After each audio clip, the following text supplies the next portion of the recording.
Hello, Math 2 students. We're part of the way through learning how to solve quadratic equations 5 different ways. We started with the graphing method, but the graphing method is only practical if you have some kind of technology that can make the graphs of the parabolas for you so you can find out where their x-intercepts are. We moved on from the graphing method and we had a lesson about how to solve quadratic equations by using square roots.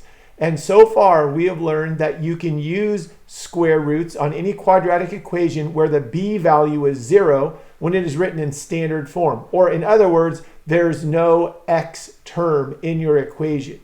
Today, we're going to continue on learning how to use square roots to solve quadratic equations. But the quadratic equations that we'll be looking at today will have binomials squared in the equation. You'll recognize these equations because they look like they're in vertex form.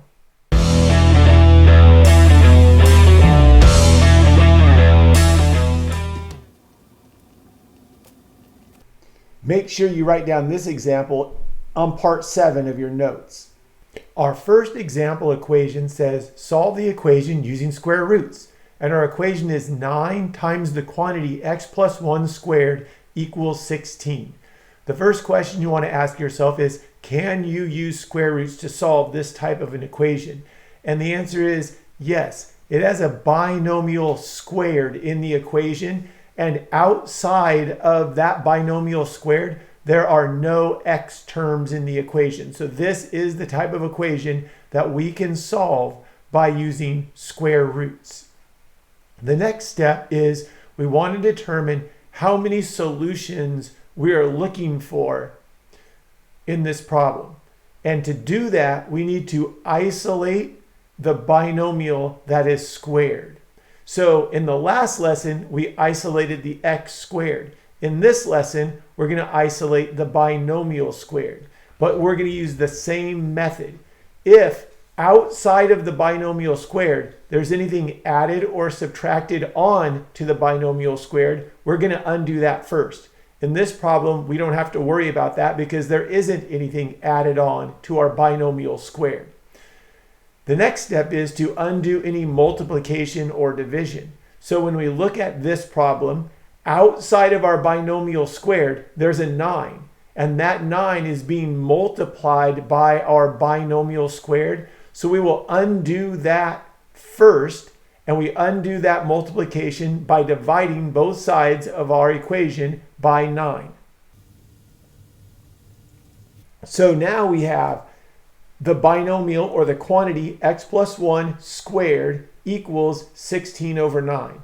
And since 9 doesn't go into 16 evenly, I'm just going to leave the problem that way. At this point, I can make a decision about how many different solutions I will be looking for. So 16 over 9 is a positive number. And I know that I'm going to be square rooting both sides of this equation to eliminate the exponent, or the squared part of the binomial squared.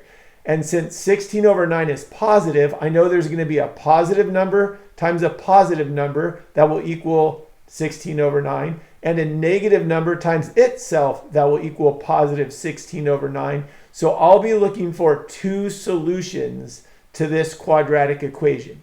An alternative method to finding the number of solutions is to write the equation in vertex form. So if I take 9 times the quantity x plus 1 squared equals 16, and I subtract 16 from both sides, that will leave me with the equation 9 times the quantity x plus 1 squared minus 16 equals 0. And so now I know that the related function would be y equals 9 times the quantity x plus 1 squared minus 16. And I can tell by looking at this equation that my vertex is at -1 comma -16. And because my a value is 9, I know that this equation, or this parabola, will open up. So -1 comma -16, that's 1 to the left and down 16. So my vertex is below the x-axis and my parabola opens up. And anytime you have a parabola with its vertex below the x-axis and it opens up, you know that it will have two x-intercepts. And if it has two x-intercepts, it will have two solutions. Now I just need to find out what those solutions are. And to do that, I need to keep working towards getting the x by itself. And so I'm going to square root the left-hand side of the equation and square root the right-hand side of the equation to eliminate the exponent. So when I square root the left-hand side, the exponent is undone by the square root symbol, and I just have x plus 1. And I no longer need the parentheses because the parentheses were just there because it was telling me that the whole binomial is squared. Now that the binomial is not squared, I don't need the parentheses anymore. On the right-hand side of the equation, we are really lucky because 16 is a perfect square, so we know that the square root of 16 is 4, and 9 is a perfect square, so we know that the square root of 9 is 3, and so we have x plus 1 equals plus or minus 4 root 3. So you should probably be asking yourself, what is that plus and minus sign about? Well, that's because there are two solutions to this problem, or there's two ways to get 16 over 9. We could do negative 4 over 3 times negative 4 over 3 and get positive 16 over 9. Or we could do positive 4 over 3 times positive 4 over 3 and get positive 16 over 9. So the next step is we have to evaluate this equation both ways. One by using the positive version of the square root of 16 over 9, and one by using the negative version of the square root of 16 over 9. So we're going to have to do the equation x plus 1 equals 4/3, and we're going to have to do the equation x plus 1 equals negative 4/3. So now to get the x by itself so that we can find our solution, we need to subtract 1 from each side of the equation. So I subtract 1 on the left, and I subtract 1 on the right.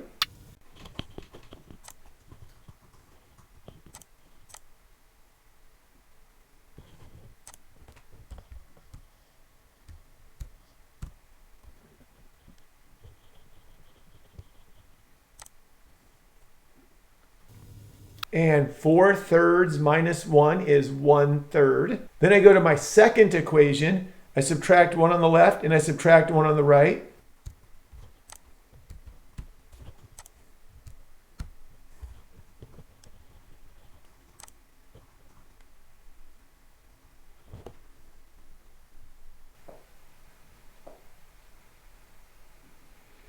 And that gives me x equals negative 7/3.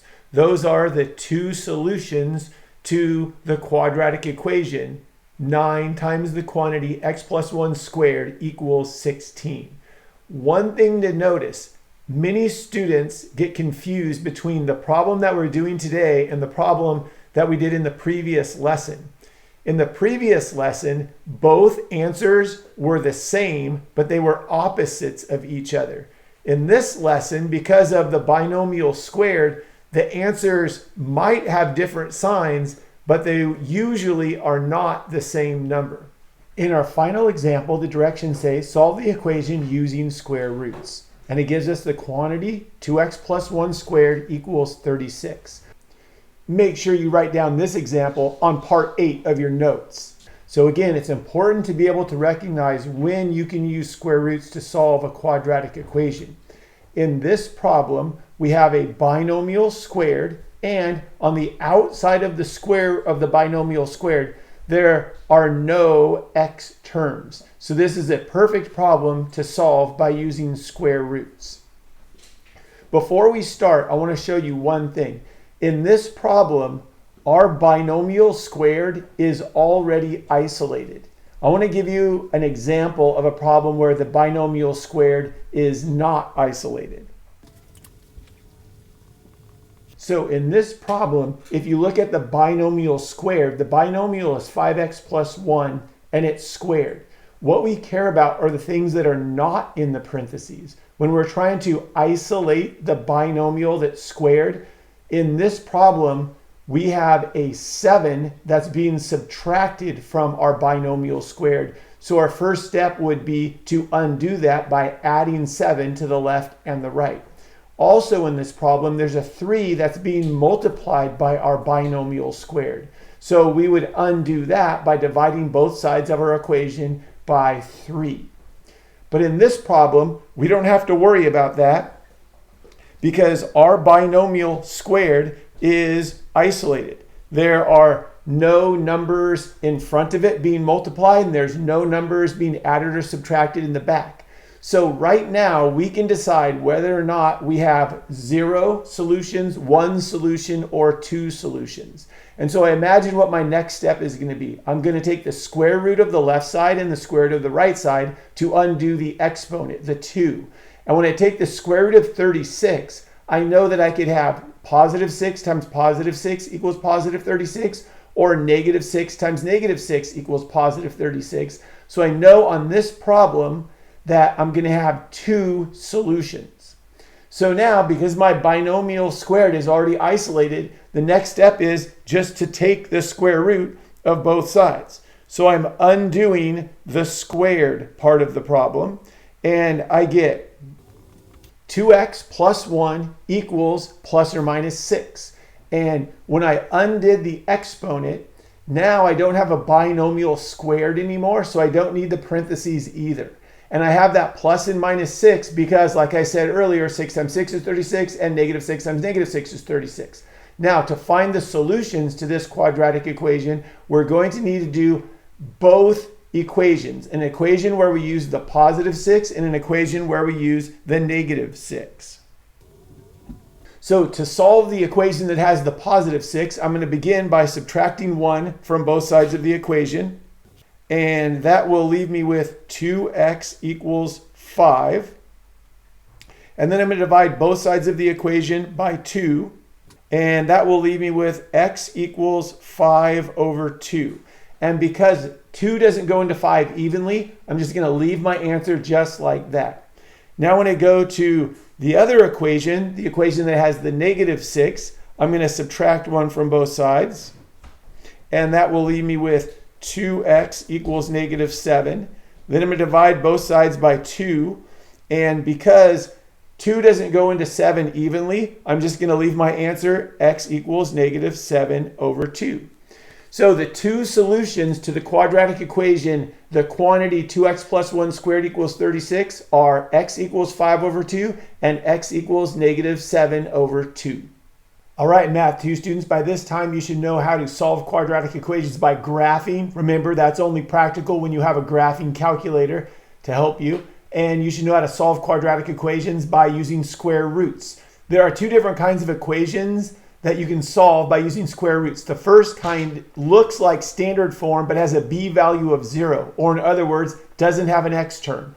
The second kind of an equation looks like vertex form. It has a binomial squared in it. And outside of that binomial squared, there's no x terms. So hopefully these 2 videos that you watched the past 2 days help you figure out how to solve quadratic equations by using square roots.